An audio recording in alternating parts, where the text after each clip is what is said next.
مصر کی قدیم تہذیب میں فرعون ایک ایسا نام تھا جو طاقت، عیش و عشرت اور جبر کی علامت بن چکا تھا۔ اس کی حکمرانی کا دور نہ صرف عظمت اور شان و شوکت سے عبارت تھا بلکہ اس میں ظلم، استبداد اور انسانی حقوق کی پامالی بھی شامل تھی۔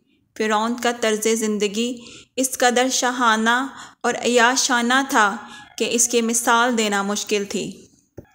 فرعون کا محل دریائے نیل کے کنارے ایک وسیع و عریض رقبے پر پھیلا ہوا تھا۔ اس کی تعمیر میں دنیا بھر سے لائے گئے نایاب پتھر، سونا، چاندی اور جواہرات استعمال کیے گئے تھے۔ محل کے ہر کونے میں عجائبات کی بہتات تھی۔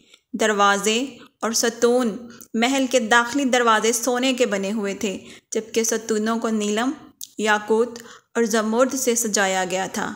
باغات، محل کے اندر وسیع باغات تھے جن میں نایاب پھول، جھرنے اور مصنوعی جھیلیں بنائی گئی تھیں۔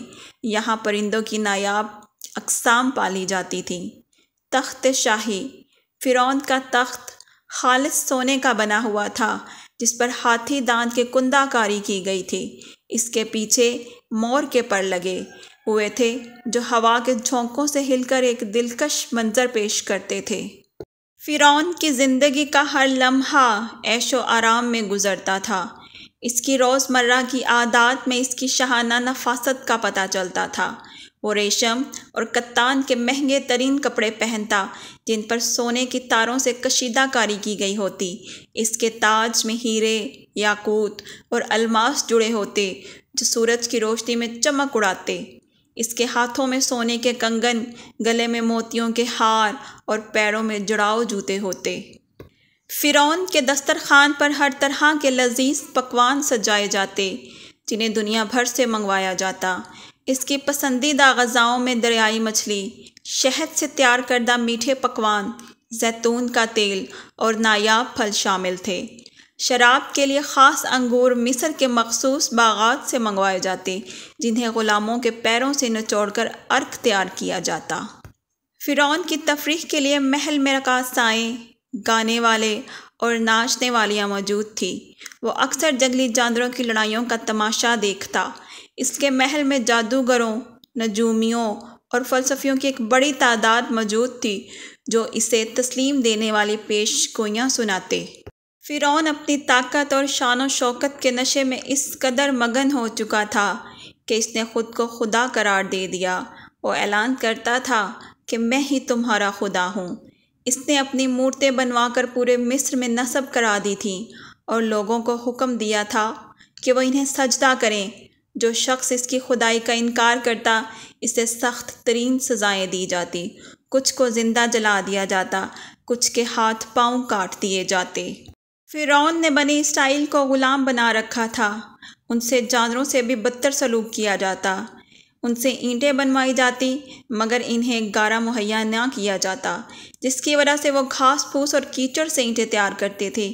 اگر کوئی تھک کر بیٹھ جاتا تو اسے کوڑوں سے مارا جاتا یا پھر زندہ دفن کر دیا جاتا۔ فرعون نے حکم دیا تھا کہ بنی اسرائیل کے ہر پیدا ہونے والے لڑکے کو قتل کر دیا جائے، صرف لڑکیوں کو زندہ رکھا جائے۔ فرعون کی سرکشی اور ظلم حد سے گزر چکا تھا۔ آخرکار اللہ نے اسے اور اس کی فوج کو عبرتناک انجام سے دوچار کیا۔ جب وہ اپنی ساری فوج کے ساتھ بنی اسرائیل کا پیچھا کرتے ہوئے دریائے نیل میں داخل ہوا تو اللہ نے پانی کو واپس بہا دیا اور فرعون سمیت اس کے تمام ساتھی ڈوب کر ہلاک ہو گئے۔ فرعون جب موت کو یقینی دیکھ چکا تو اس نے کہا، میں ایمان لایا، کوئی معبود نہیں سوائے اس کے جس پر بنی اسرائیل ایمان لائے، اور میں مسلمانوں میں سے ہوں۔ لیکن اس کا یہ ایمان قبول نہیں کیا گیا کیونکہ وہ صرف موت کے وقت مومن بنا تھا۔ اللہ نے اس کی لاش کو محفوظ کر لیا تاکہ وہ آنے والی نسلوں کے لیے عبرت کا نشانہ بن جائے۔ آج بھی فرعون کی ممی مصر کے عجائب گھر میں موجود ہے جو اس کے غرور اور تباہی کی گواہی دے رہی ہے۔ اگر آپ کو یہ ویڈیو پسند آئی ہو تو لائک بٹن ضرور دبائیں اور اپنے دوستوں کے ساتھ شیئر کریں تاکہ وہ بھی اس سے فائدہ اٹھا سکیں۔ ساتھ ہی کمنٹس میں اپنی رائے کا اظہار ضرور کریں۔